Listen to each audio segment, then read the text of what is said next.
seen so much blood. And now there's a plane talking over me, which is great.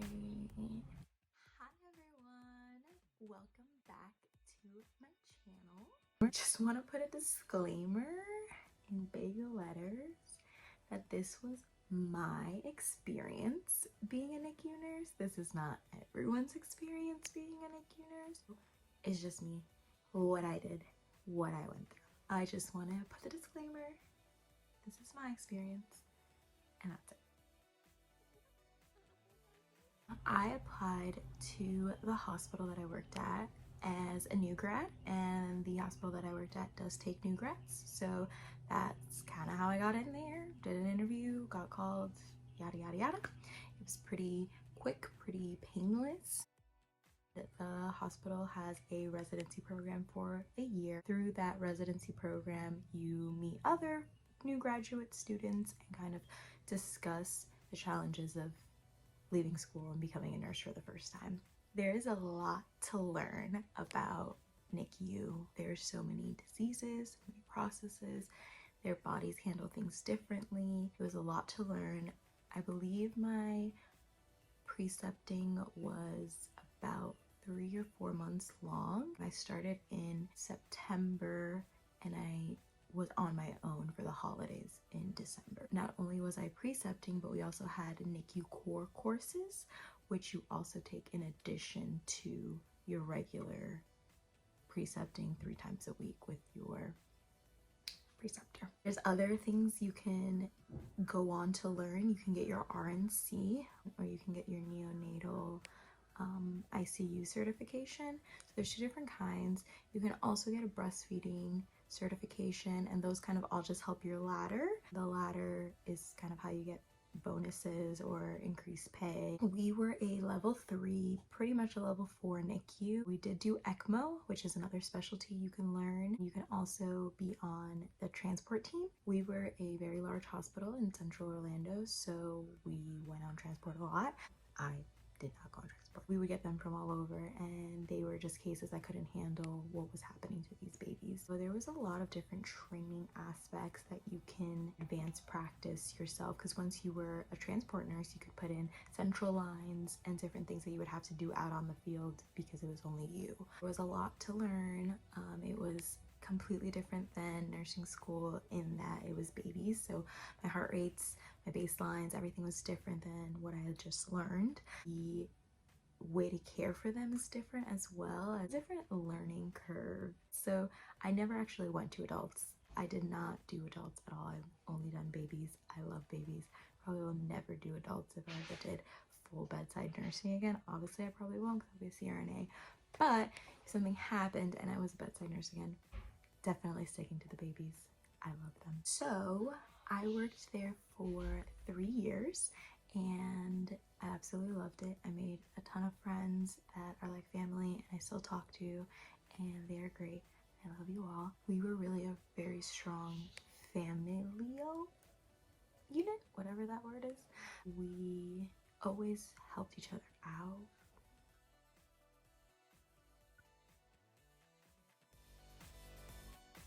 Hospitals have been getting better at it, and people I think in general have been getting better at not bullying new nurses. I did experience a little bit of bullying when I was on the night shift. There was an incident where I was getting a cardiac patient and it was a new admission, so there's certain protocols that they need, there's certain things that they're gonna need, and it was like my 2nd, 3rd week off orientation, so I don't necessarily know everything. Obviously, I've never gotten this kind of patient before, and the team that was around me decided to take bets on how long it was going to take me to admit this baby, because we have a golden hour protocol that you have to get everything done and fluids running and the patient kind of stabilized within an hour of their arrival to the unit. And they sat kind of in a circle, like a semicircle around my room as I admitted this patient in the middle of the night with the doctor who was obviously unhappy about having to wake up. And they just kind of watched me struggle, and they knew there were things that I was going to need, so they just like kind of had them in their hand ready, but they didn't tell me that that's what I was going to need. So it was kind of frustrating because I was like, this is someone's child. Like, if I'm trying to save someone's life, like, you shouldn't be petty and just see like how good is she, or is she gonna mess up. Like, you should be there to help me and help this patient, because it could have caused damage if I was late on something, or if I did something wrong because you weren't there to help me. You were just mocking me and seeing like how good I was. So that was kind of some things I went through, but it completely changed when I went to day shift. I will say day shift was literally night and day. I don't know if it's because they're happier because they're on day shift or what it was, but the resource nurses that I had on day shift were so friendly. They were always there to help me. If the unit was on fire, everyone was helping put out the fire, and I love that about my unit. If you were having a baby, we always threw you a baby shower. If you're having a birthday, we threw you a birthday. If you're getting married, we threw you a shower. If you were gonna be a grandma for the first time, like, we threw a party for everything and everyone. If you were out sick because you had a surgery or something, we would like do meals or like help you. Like, they were very family oriented. If someone in your husband passed away or something happened tragically in your family, we were there for you as well. And we hung out outside of work. It was a very communal family unit, and I really loved that, because on the hard days I knew I had people to have my back to help me, and on the good days, you know, it was good to go to work. So I really appreciated that of my unit, I will say. And that is like not paid advertising, that's just coming from the heart. I do miss my job. I miss my babies. I miss my primary babies, and I'll explain what primarying is. I really did enjoy what I did. So a little bit about the day-to-day with my unit specifically. We would have 2 patients, sometimes 3, but mainly because of the acuity we would have 2. They kind of varied. Sometimes you would have 1 and have a NA spot, so a new admission spot. You either had 2 babies and you knew you weren't going to get an admission, or you had 1 baby and you would potentially get admission. You could have 2 babies, give those 2 babies over to level 2 because they had like graduated enough to go down a level, and get 2 more babies. It was a crazy place to work.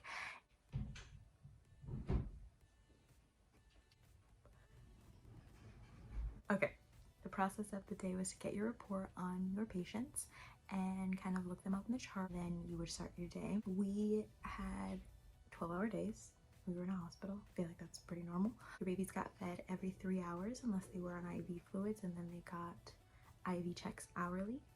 There were what we called hands-on times, when that is when you got a blood pressure, temperature, measure their head, their belly. A lot of premature infants have belly issues, digestive issues, so it's very important that you monitor their tummy size, the shape, the color. Is it loopy? Is it hard? Are they stooling? Those are very important things to make sure you were keeping an eye out for. So we only did that twice a shift, so every 6 hours we would go in and disrupt them. They're supposed to be sleeping, they're supposed to be in mom, they're not supposed to be bothered and messed with and loud noises and all of that. So we would only try to go into incubators minimally as possible. It was very important to keep the developmental side of it controlled as much as we could. The types of patients we got, anything and everything. Prematurity from 22 weeks forward. Sometimes they weren't premature, sometimes they had their organs born on the outside of their body. They were missing organs. They had blood disorders. They had literally anything you can think of. I did not know so many things can go wrong when you're making a baby. I didn't think there was like over 100 and something different things. I couldn't even tell you how many things there are to learn about them. They go down quickly. I mean quickly. You could have run to the bathroom and come back and your baby is coding and there's a million people in your room and you're like, what the heck? I mean, sometimes you kind of see it coming because they're like circling. You're like, are you gonna stay? Are you gonna go? You trying to see Jesus? Sorry. We have a dry, dark humor in the NICU. So when I say the baby was circling the drain, I just mean he was not doing well. I hope you don't hear my stomach growling because that's really embarrassing. We would be nowhere without our respiratory therapist. I cannot stress enough how much I needed my RT all the time. I was screaming for an RT because I needed help. RT's so so useful in the NICU. You couldn't do it. You couldn't do it without them. 80 to 90% of the time, it's respiratory for infants. We need them. Can't stress it enough. I had talked about primaries earlier and how I missed my babies that I primaried. So babies in the NICU were often there for a very long period of time because if they were born at 22 weeks, they're not leaving till closer to 40 weeks. So that's a good chunk of time they're there. Babies are there over 100 days. Sometimes they celebrate their first birthday in the NICU because they're still learning to eat and survive and literally just not try to die every 5 minutes. And I know that sounds crazy, but like legitimately try not to die every 5 minutes. Like sometimes they try to die when they poop. That's just how it is. I can't sugarcoat it. So sometimes if they were trachs and parents were learning how to take care of trachs, change them and be comfortable with the machines, going home with these babies, they have to know how to take care of their kid. It's just not the kid they thought they were gonna get, which is unfortunate. I will say we have some bad parents because, you know, drugs and other things, but we do have amazing families there. You know, you're not gonna like every baby. Out there, you're not gonna like every baby, but there's some babies you just bond with, and I personally bonded with a couple. Put some photos here. I just loved them. A primary, basically, if the parent kind of meshed with them, their parents, and the parent asked your unit that every time you worked, you would be with that family. If you were a primary to a certain baby, then you would get that baby until they went home. Not every baby got primaried either, so sometimes you were like a light primary, like you just knew him because you've had him before, but it wasn't your primary. That's kind of how that went. So the last thing I wanted to talk about today was my most scariest, craziest NICU story. And I say that, but every time I went to work, there was a crazier day and a crazier story. Nothing surprises me anymore at this point because babies they do whatever they want, whenever they want, whatever they want to do, literally whatever they want. I'm gonna give just one story. If you want to hear more stories, because I have a lot, from a baby being coded and their guts are literally coming out as you're doing compressions. Mind you, babies are tiny, so you do compressions like this because they're literally probably like this. Like, they're tiny. They're less than a pound, they're like the size of my hand. I have a diaper to show you guys, actually. So this is, as you can see, the size of my hand. This is the smallest diaper that we have. It's a Pampers P3. I never knew why people did this, but then I understood. It's kind of hard to see, but it's literally the smallest little diaper. And baby fit in this. And when I tell you they fit in it, they were too small for it. Their little leg is like this big, and it was too big. So imagine how small these babies are. So everything I do is this big, and I am just microscopically touching. But I want to show you guys that because I thought it was so cute, so I kept it. Anyways, so we have circular units that we call pods. Each pod had a number of rooms in it and a number of nurses. Central, where you like come in and then it kind of spider webs out into these various pods. The pod I was in specifically was for patients that were stable enough, but they were not ready necessarily to go to the step down level 2. I had this patient for 3 days in a row. On the first day, he was on bubble CPAP, which is nasal cannula that gets pressure and oxygen. The settings normally in that pod were +5, which is the lowest, you don't go less, and then the oxygen can fluctuate between, 21, 35, but that baby specifically was already on +8. Now when you get to 8, 9, 10, which is the most, you start questioning intubation because that baby is clearly working very hard to breathe. He needs more help. He was struggling to breathe. He was on almost 100% oxygen. You can't go anywhere from 100%. So this baby's almost maxed out on his support. I don't believe he belongs here. I think he needs to go back to another room where he can get more care because he's like teetering. He's not stable right now. His color's bad. He was CMV. Look that up. We were doing labs on him. He was a very critical patient in an area that wasn't for specifically that kind of patient. The day goes, the second day comes, I tell that doctor, hey, I don't think he's like doing well, like I think he needs to go to the other room. Well, you know, I just think that he's stable enough, he's still doing good. If anything else happens, then we'll move him over. But why are we gonna wait? I'm already telling you, he's not doing good. Day 3, we've had to give him blood and platelets a couple of times already, and I go to lunch. I come back from lunch, and he starts desatting. And I'm already on 100% oxygen, I can't go anywhere. What am I gonna do? So I call for help, yelling. This baby was going down. We basically coded him. In this specific pod, the respiratory therapist is not readily available. You have to call for one. I literally ran down the hallway. Thankfully, there were 2 other nurses with me, so they ran the code while I did that. So we were giving him breath. The physician and the RT did come. The RT is setting up intubation equipment.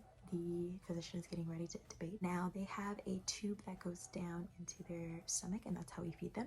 When you are giving oxygen to the baby, sometimes the extra air goes into their bellies, so you take a syringe and you kind of pull back from that little tube that you would feed them from to kind of help get that air out, since you're just pushing air to try to, you know, keep them alive. I mean, it's crazy. It's crazy. I start pulling back the air like normal.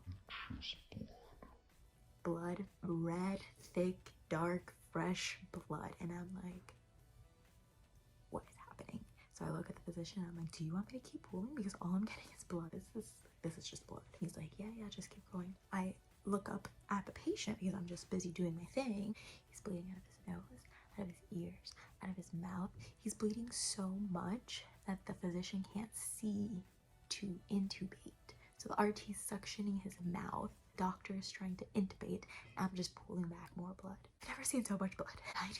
Tiny person. There's like a transport bed that we move the baby, like you move the baby to the transport bed, move them to their room, and then take them and put them in the new bed. We did not have time for that. I just unplugged everything. We are coding this baby through the NICU to his new room. Long story short, we got him stabilized. He was okay for the day.